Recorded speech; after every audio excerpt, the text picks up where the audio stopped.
علی سید الانبیاء والمرسلین۔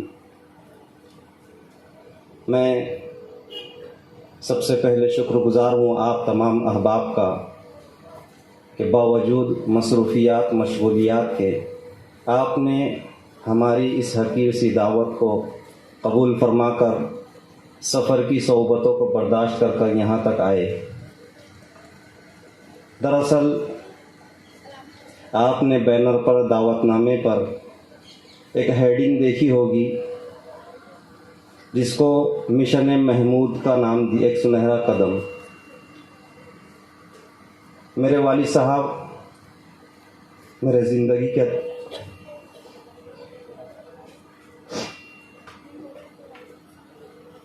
38 سال گزرے۔ میں نے دنیا میں بہت باپ کو ایسے دیکھا جو اپنے بچوں کی دنیا کی فکر کرتے ہیں۔ میرا ایک باپ ایسا ہے جس نے ہر موڑ پر مجھے دنیا کی محنتوں سے روکا ہے۔ باوجود ان کے علم میں یہ بات تھی کہ میرا مزاج تاجرانہ ہے، میں تجارت میں شوق رکھتا ہوں۔ جب بھی ان کو موقع آیا مجھے بلا کر یہ باتیں بولتے رہے کہ بیٹا، دوڑ دھوپ کی پیٹ بھر کھانے سے عزت کی عادی اچھی ہے۔ کبھی بولتے کہ اپنی تجارت میں کبھی ضرورت سے زیادہ نفع نہ لینا۔ ایسے اشخاص آج کے دور میں کم نظر آتے ہیں۔ مشن محمود کے اور والد صاحب کی تقریباً 54 سالہ زندگی جو علاقۂ برار میں ابھی تک گزری اور آگے بھی گزر رہی ہے، آپ سب جانتے ہیں۔ لیکن جب یہ ادارہ میں نے شروع کیا، میں نے ہمیشہ ابا کے ذہن پر ایک بوجھ کو دیکھا کہ جب بھی امت کے احوال تبدیل ہوتے وہ فوراً متفکر ہو جاتے اور اس کے سدباب کے لیے اقدامات کرتے۔ تفصیل انشاءاللہ اس میں پوری آئے گی۔ اللہ رب العزت نے اپنے دین کی حفاظت اور اس کی ارتقاء کے لیے ہر زمانے میں کچھ برگزیدہ بندوں پر نگاہ کرم ڈال کر ان کو اپنی دین کی خدمت کی سعادت سے بہرہ ور فرمایا۔ ہمارے ملک ہندوستان کے صوبہ مہاراشٹر میں آج سے 74 سال پہلے جہاں کے مسلمان اپنے علمی، اصلاحی اور معاشی کمزوری کی بنا پر ارتداد کے دہانے پر کھڑے تھے اور دور دور تک ان کی دینی رہبری کرنے والا نظر نہیں آتا، ایسے حالات میں اللہ رب العزت کی جب نگاہ کرم پڑی تو اس نے ضلع اکولا کے ایک چھوٹے سے گاؤں جو کاٹی پورنا کے نام سے جانا جاتا ہے، جس کا اصل نام قرن کھیڑ ہے، بستی میں وہاں کے ایک معزز سادات گھرانے میں محترم جناب سید نور علی صاحب کے گھر 2 دسمبر سن 1951 عیسوی میں ایک ایسے ہونہار بچے کو پیدا فرمایا جس نے بڑے ہو کر اس پورے خطے میں ایک ایسا دینی انقلاب برپا کیا جس کے فیوز و برکات دور دراز تک پھیلے۔ جہالت کی گھٹا ٹوپ اندھیروں کے بیچ علم و عرفان کی ایک شمع روشن ہوئی جس نے صرف اکولا ہی نہیں بلکہ ملک کے مختلف صوبوں اور بیرون ملک کے مختلف مقامات تک اپنے فیض کے نقوش ثبت کیے۔ 1951 عیسوی میں کاٹی پورنا گاؤں میں پیدا ہونے والا یہ بچہ مستقبل میں ملک کی عہد شاز شخصیت کے روپ میں جانا پہچانا جاتا ہے۔ عہد طفولیت، بچپن کا زمانہ۔ آپ کا اسم گرامی سید محمود علی ابن سید نور علی۔ آپ کی پیدائش ایک با اثر زمیندار سادات گھرانے میں 2 دسمبر 1951 بروز اتوار بمطابق 3 ربیع الاول 1371 ہجری کو ہوئی۔ اللہ رب العزت نے بچپن ہی سے آپ کو اوصاف حمیدہ سے متصف فرمایا تھا، جیسے آپ کی نگاہیں ہمیشہ نیچے ہوتی، آپ کسی کو حقیر نہ سمجھتے، آپ خوش اخلاقی اور نرمی سے پیش آتے، کسی سے بد کلامی نہ فرماتے، آپ کسی سے کبھی جھگڑا نہیں کرتے، زیادہ باتیں نہیں کرتے، اگر کوئی زیادتی کرتا تو آپ قوت برداشت سے کام لیتے۔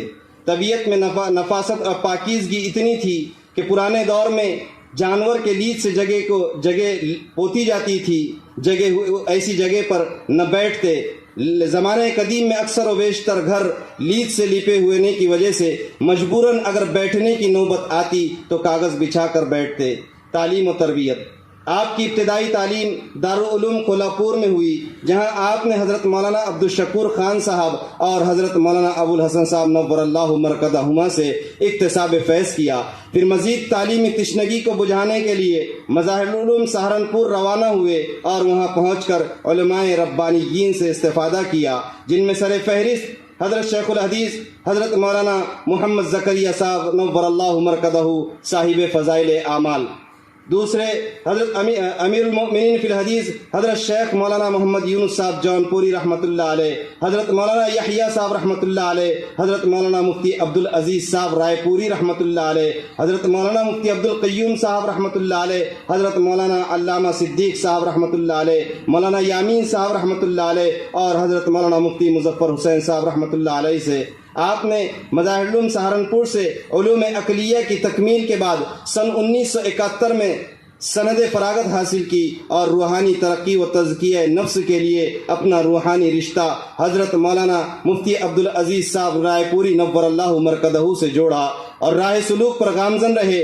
پھر حضرت مفتی صاحب رحمۃ اللہ علیہ نے آپ کو خلافت سے سرفراز فرمایا اور آپ کے خلیفہ مجاز اور آپ خلیفہ مجاز ہوئے۔ اس لحاظ سے ہزاروں مریدین ملک و بیرون ملک میں آپ سے روحانی فیض حاصل کر رہے ہیں۔ آپ کی خدمات پر ایک طائرانہ نظر، آپ نے 1967 کے اندر دعوت و تبلیغ میں پہلا چلہ لگایا، جس کی برکت سے امت کی زب و حالی کا احساس ہوا کہ زہر ہے اس کو تریاک سمجھ لیا گیا، جو تباہی و بربادی کا راستہ ہے اس کو نجات کا راستہ سمجھا جا رہا ہے، جو تدبیر شقاوت کو دعوت دے رہی ہے انہی کے ذریعے انہی کو ذریعہ سعادت خیال کیا جا رہا ہے۔ ایسی حالت میں آپ نے دعوت و تبلیغ کو حرز جاں بنا لیا اور اب تک اسی محنت میں منہمک ہے۔ آپ نے اپنے استاذ کے ادارہ پاتورڈا مدرسہ ضیاء العلوم کے اندر 3 سال تک تدریسی خدمات انجام دیے۔ اسی دوران آپ کے پیر و مرشد حضرت مفتی عبدالعزیز صاحب رائے پوری نور اللہ مرکزہ بامشقت سفر ہوا۔ حضرت مفتی صاحب کے یہاں جانے کے بعد حضرت نے اکابرین امت شیخ زکریا رحمۃ اللہ علیہ، حضرت مولانا مفتی محمود الحسن گنگوہی رحمۃ اللہ علیہ کی خدمت میں اپنے شاگرد یعنی سید محمود علی صاحب کے احوال رکھے۔ ان حضرات سے مشورے سے چند مقامات طے کر کے لکھا۔ رائے پور، چھتیس گڑھ، اکولا، بھساول، ان تینوں مقامات میں سے کسی ایک جگہ دارالعلوم کی بنیاد رکھ کر اپنی دینی خدمات سے علاقے کو سیراب کیا جائے۔ حضرت مولانا نے بطور تجویز اپنے اکابرین کی خدمت میں شہر اکولا کو پیش کیا۔ ان اکابرین ثلاثہ کے حکم پر اس مبارک تحریک کو شروع کرنے کے لیے شہر اکولا کو منتخب کیا گیا، جس کے نتیجے میں 1975 میں دارالعلوم امان الاسلام مرکز بڑی مسجد بیت پورہ کی بنیاد رکھی گئی۔ اسی طرح آپ نے بھیونڈی فساد 1977 کے بعد ملک کی 100 سالہ قدیم تنظیم جمعیت علماء ہند کو اکولا میں مستحکم کیا۔ اسی طرح جب آپ نے دیکھا کہ مستورات میں بے راہ روی اور بے دینی کا عالم بڑھ رہا ہے تو شہر اکولا میں مستورات کو دینی تعلیمی میدان میں آگے بڑھانے کے لیے 1 مئی 1998 کو مدرسہ تعلیم البنات کا قیام عمل میں لایا۔ اسی طرح اسکول میں معصوم بچوں کے اسلامی عقائد اور ایمان کے تحفظ کے لیے دیندار اساتذہ کی نگرانی میں 22 جون 2003 کو قبا اردو اسکول کا قیام عمل میں آیا۔ پھر آپ مزید جب حالات اور بڑھتے گئے اور امت کا درد بڑھتا گیا، آپ نے خدمت خلق کی غرض سے 8 مارچ 2008 کو سنہ ہاسپٹل کا قیام عمل میں آیا۔ جب مسلمانوں کا عام رجحان انگریزی تعلیم کی طرف ہونے لگا اور وہ اپنے بچوں کو اغیار کے سپرد کرنے لگے تو پھر 15 جولائی 2011 کو المحمود انٹرنیشنل اسکول کا قیام عمل میں آیا۔